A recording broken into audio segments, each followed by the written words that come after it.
Every parent's nightmare begins with an ordinary morning. A goodbye, the closing of a door, and the terrifying silence that follows when their child doesn't come home. For one family, that silence has stretched for years, a void filled with unimaginable pain and a single, burning question. Where is our daughter? Today, in a sterile courtroom, they finally faced the man who holds the answer. But some doors, once opened, reveal a darkness you can never close again.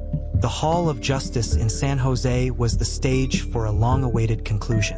Antolin Garcia-Torres, convicted of the act that led to Sierra LaMar's disappearance, was to be sentenced.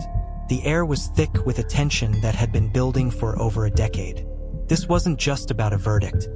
It was about the haunting absence of a young girl whose story ended in shadows. Welcome to True Crime Silent, where we explore investigative psychology, real unsolved cases, and the science of criminal behavior.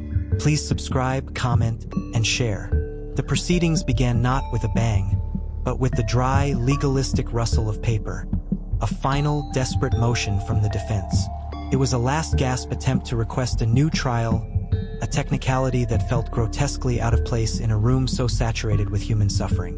The arguments were a whisper against a hurricane, a fragile barrier of legalese trying and failing to hold back a tidal wave of grief. With a firm, unwavering tone, Judge Zecker denied the motion. The barrier was down. The wave was about to break. Then the family spoke. A palpable shift moved through the courtroom. All eyes turned to Marlene Lamar as she rose. She did not choose the safety of the gallery podium, which would have placed her at the man's back. Instead, she walked with a quiet, terrifying dignity to the witness stand, placing herself directly in his line of sight. She would not be a voice from the shadows. He would see the face of the mother whose world he had obliterated. She adjusted the microphone, the soft rustle deafening in the silence. When she spoke, her voice was a fragile instrument, trembling with the sheer effort of containing a universe of pain, yet resolute. It did not quaver with weakness, but with a potent, harnessed fury of loss. I find it incomprehensible to commit a violent crime of this nature. She began, each word measured, leaving her lips and echoing in the hushed, wood-paneled room.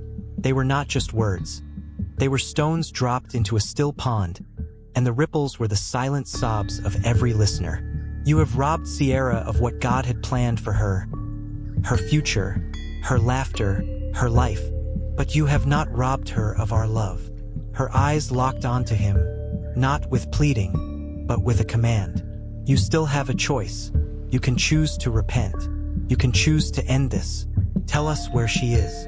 Her testimony painted a visceral picture of a living nightmare. I still wake up every day, she confessed, her voice dropping to a raw whisper. And for one single merciful second, everything is normal.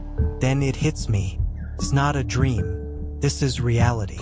The sentiment hung heavily in the air, a shared understanding of a pain so profound it had become a permanent landscape. One by one, other family members ascended to add their layers to the portrait of loss. An aunt spoke, her voice thick with tears, of the impossible reality of a world that continues to turn, of holidays that continue to arrive, of a family photograph that will forever have a ghost in it. She spoke of the agony of not having a place to mourn, of the relentless, haunting question mark that followed Sierra's name. Then it was Steve Lamar's turn. Sierra's father, a man whose face was etched with a year's worth of sleepless nights, also chose the witness stand. He did not just look at Garcia-Torres. He seemed to look through him, searching for some flicker of the humanity required to comprehend the devastation left in his wake. His voice was low, gravelly with pain, but it carried to every corner of the room. You have daughters. The statement landed like a physical blow. Look at me. How would you feel if somebody took one of them from you? If you never knew where they were? If you spent every waking moment wondering if they were cold or scared, or he trailed off, the sentence too horrific to complete. The question hung in the air, immense and unanswered. It was the most fundamental question one human can ask another, an appeal to a shared bond of parenthood that transcends even hatred. And it was met with nothing. Antolin Garcia-Torres remained a statue. His eyes, vacant and glassy, stared at a point on the wall ahead. He offered no reaction, no flinch of recognition, no flicker of remorse, not even a shadow of defiance.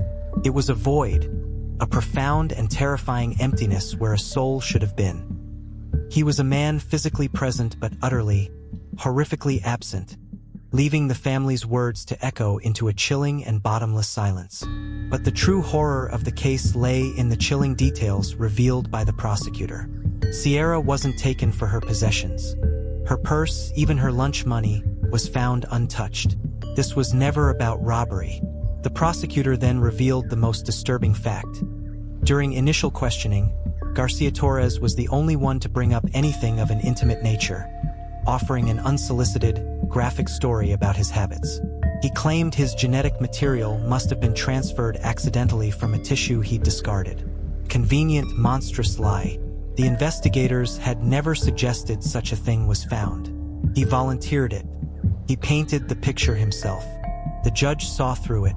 She pinpointed this voluntary admission and the lack of stolen goods as evidence of a deeper, more terrifying truth. "I believe if he was given the opportunity, he would reoffend," she stated, her voice cold with certainty. In that moment, the courtroom felt colder. This wasn't just about a crime of opportunity. It was a glimpse into a mind capable of a violation so profound it defied reason. He wasn't just a man who took a life. He was a predator who stole a soul and then, in a final act of cruelty, crafted a story to tarnish her memory. His silence now isn't just stubbornness. It's the last piece of his control over a family he destroyed. He knows where she is. He knows what he did.